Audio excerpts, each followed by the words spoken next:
मित्रों, मैं सत्येंद्र रावत आपके समक्ष पुनः उपस्थित हूं और आज एक ऐसे विषय पर बात करने आया हूं जिसका सीधा संबंध आपसे, हमसे और हम सबके जीवन से है। महाभारत काल का समय हो या आज का, कुछ बातें ऐसी हैं जो हमें सोचने पर विवश करती हैं, जो आज भी हमें झकझोर देती हैं। छल, प्रपंच, नारी शिक्षा, नारी के प्रति तुच्छ और हीन भावना, अपने स्वार्थ के लिए किसी के जीवन को, संपूर्ण जीवन को अपमानजनक बनाना, आदि आदि अनेक ऐसी बातें हैं जो कि आज भी समाज को खोखला कर रही हैं। जी हां, मैं बात कर रहा हूं इन्हीं सभी बातों से संबंधित सूतपुत्र कर्ण की। डॉक्टर गंगा सहाय प्रेमी जी द्वारा लिखित सूतपुत्र कर्ण की आज मैं बात प्रारंभ कर रहा हूं, जिसे मैं 4 एपिसोड में पूरा करूंगा। तो इस सूतपुत्र कर्ण का प्रथम सर्ग यहां से प्रारंभ होता है। धनुर्विद्या के श्रेष्ठ धनुर्धर आचार्य परशुराम महाराज अपने आश्रम में पर्वतों के बीच तपस्या में लीन है।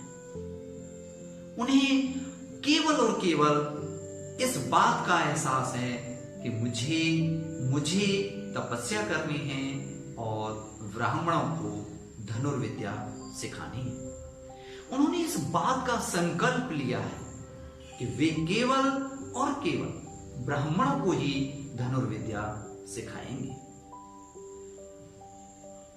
सूतपुत्र कर्ण की यह हार्दिक इच्छा थी, यह दिली इच्छा थी कि वह एक श्रेष्ठ धनुर्धारी बने, और इसी इच्छा को मन में लिए वह परशुराम जी के आश्रम में पहुंचता है और अपनी याचना भरे शब्दों में प्रार्थना करता है और कहता है कि हे भगवान, आप मुझे अपना शिष्य बना लीजिए। परशुराम जी द्वारा परिचय पूछने पर कर्ण अपना परिचय एक ब्राह्मण बालक के रूप में देता है। जब परिचय प्राप्त कर लिया तो परशुराम जी ने उसकी याचना को स्वीकार कर लिया और अपना शिष्य बना लिया। धीरे धीरे सूतपुत्र कर्ण धनुर्विद्या सीखने लगता है।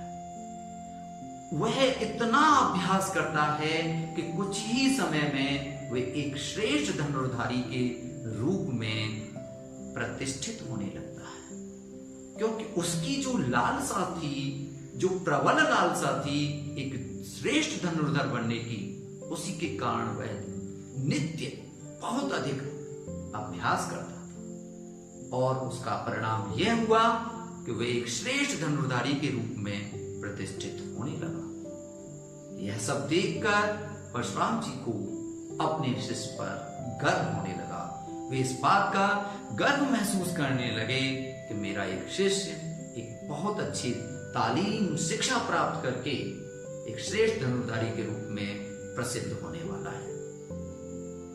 एक दिन की बात थी, परशुराम जी अपने आश्रम में टहल रहे थे। उधर से सामने से उन्हें अपना शिष्य कर्ण आता दिखाई दिया। कर्ण वहां पर अभ्यास करने के लिए आया था और थोड़ा आराम करने के लिए कर्ण वहां पर बैठ जाता है। उसके गुरु परशुराम जी भी उसके पास आ जाते हैं और अपना सिर उसके पैर पर रखकर आराम करने लगते हैं। आराम करते करते कुछ ही समय में परशुराम जी की आंख लग जाती है, अर्थात उनको नींद आ जाती है। वे गहरी निद्रा में सो जाते हैं। कुछ समय बाद जब परशुराम जी की नींद खुली तो उन्होंने देखा कि उनके शिष्य कर्ण के पैर से रक्त बह रहा है, बहुत तेजी के साथ रक्त बह रहा है। और कर्ण ने इस रक्त को देखकर उसे बहुत अधिक पीड़ा हो रही है, फिर भी वह विचलित नहीं हुआ।